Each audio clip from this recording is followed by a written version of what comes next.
ये अनाउंस जो कच्ची आबादी 582 कच्ची आबादी है, मैं तो कहता हूँ पूरे कराची को कच्ची आबादी डिक्लेयर कर देना चाहिए। अब कराची में बचा क्या है? मैं तो कहता हूँ कि अगले जो 30 साल बाद भी अगर यही सीएम हुए, अगर इतनी जो है वो किस्मत खराब हुई, तो अभी भी जो है वो जिस कच्ची आबादियों पे ये आफत नहीं आई है या जिस सोसाइटीज़ में ये आफत नहीं आई है, तो अभी उनकी लिस्ट जारी कर दें ताकि उसका हमें पता चल जाए, तो हम उसके लिए जो है वो कोई प्लान वजह करेंगे। अगर वो इतने कारगर होते हैं इस शहर के लिए तो अपनी कोई कारकर्दगी बताते और ये सूरत हाल पैदा नहीं होती। ये सूरत हाल पैदा नहीं होती तो उनको प्रेस कॉन्फ्रेंस करने की जरूरत नहीं पड़ती और प्रेस कॉन्फ्रेंस में MQM का नाम लेने की जरूरत नहीं पड़ती। बतौर chairman standing committee pre budget में सजेशन दिया सीएम साहब को और मैंने कहा कि आप इसके एब्सोल्यूट इंचार्ज हैं, क्योंकि आपने एडवाइजर लगा रखा है नजमी आलम साहब को। 18 महीने में उनकी कारकर्दगी आप लोगों के सामने है। मैंने उनसे कहा था कि आप कम से कम स्लम अपग्रेडेशन के लिए दुनिया कर रही है, आप कम से कम 20 अरब रुपए मख्तस करें। सिंध में कच्ची आबादियां जो मुकीम हैं, जो वहां पे लोग रहते हैं, अगर कच्ची आबादी में कोई पैदा हो गया है तो क्या उसका जिंदगी भर मुकद्दर है कि वो कच्ची आबादी में ही मरेगा? ये हुकूमत की जिम्मेदारी नहीं है। आप नारा लगाते हैं रोटी कपड़ा मकान, हम नारा लगाते हैं रोटी कपड़ा पक्का मकान।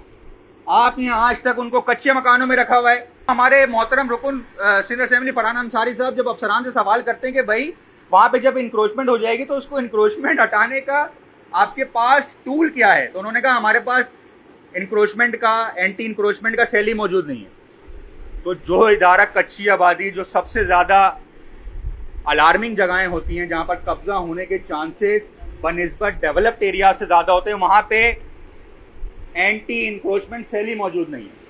सीएम साहब माशाल्लाह वहां सादी टाउन के उनके सवाल किए गए, सादी टाउन पूरा डूब गया, लोगों के करोड़ों रुपए की इमलाक को नुकसान पहुंचा, लोगों की गाड़ियां पूरी टोटल लॉस हो गई, लोगों के फर्नीचर खराब हो गए, लोगों के घरों में पानी दाखिल हो गया।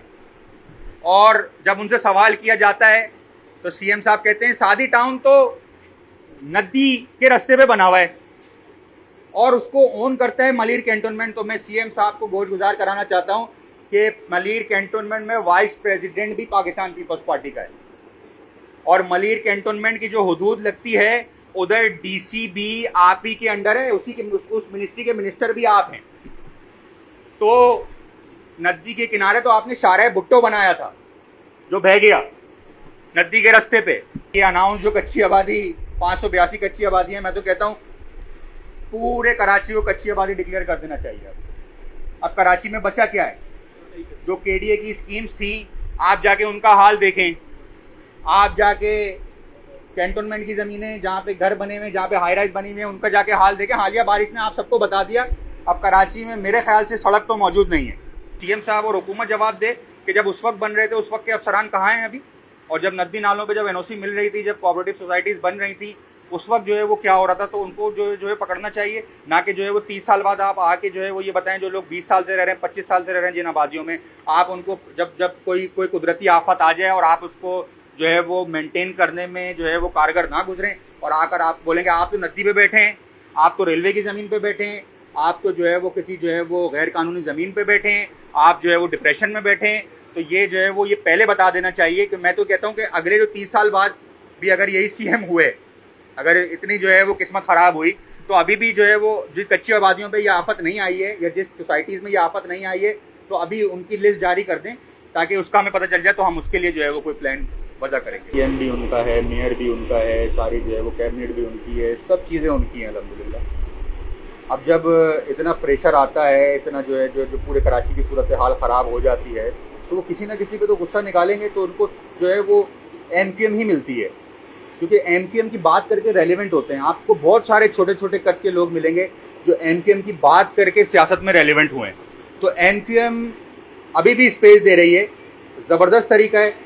वैसे तो वो अपनी कोई कारकर्दगी दिखा के एडमिनिस्ट्रेटर, उनको 5 साल हो चुके हैं, मेयर का दौर और एडमिनिस्ट्रेटर का दौर मिला लें, वो अगर कारकर्दगी पे होते तो कारकर्दगी पूरी कर चुके होते, उनको MQM का सहारा नहीं लेना पड़ता, ना MQM की कोई बात बतानी पड़ती। अगर वो इतने कारगर होते इस शहर के लिए तो अपनी कोई कारकर्दगी बताते और ये सूरत हाल पैदा नहीं होती। ये सूरत हाल पैदा नहीं होती तो उनको प्रेस कॉन्फ्रेंस करने की जरूरत नहीं पड़ती और प्रेस कॉन्फ्रेंस में MQM का नाम लेने की जरूरत नहीं पड़ती। इस सूबा सिंध में जो कच्ची आबादियां हैं, जिसको सिंध हुकूमत ओन करती है कि ये कच्ची आबादियां हैं, उसकी तादाद है 1447 और इस 1447 कच्ची आबादियों में जो कराची का नंबर है, नंबर ऑफ कच्ची आबादीज, वो है 582।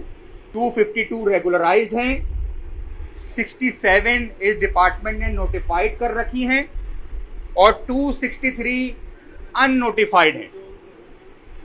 इसी तरीके से हैदराबाद में 424, मीरपुर खास में 86, सखर में 91, शहीद बेनज़ीराबाद में 143 और लाड़काना में 121 कच्ची आबादी हैं। अभी दौराने मीटिंग अफसरान मौजूद थे। मैंने बोर्ड मेंबर लैंड यूटिलाइजेशन को भी इजलास में तलब किया था, डिस्ट्रिक्ट वेस्ट के डिप्टी कमिश्नर को भी तलब किया था और पूरा ह्यूमन सेटलमेंट अथॉरिटी डिपार्टमेंट को तलब किया था। मैंने उनसे एक पहला सवाल ये किया कि आपने ये इदारा बने हुए 38 साल हो गए, 2009 में लोकल गवर्नमेंट से जो है वो ये इसका खुद अपना एक्ट बना और ये जो है वो इदारा जो है वो क़याम में आया, इसकी मिनिस्ट्री बनी, इसका सेक्रेटरीट क़याम अमल में आया। उसके बाद एक भी सिंध में कच्ची आबादी नहीं है जिसको अपग्रेड किया गया हो। इतनी बदतरीन सूरत हाल है सूबा सिंध में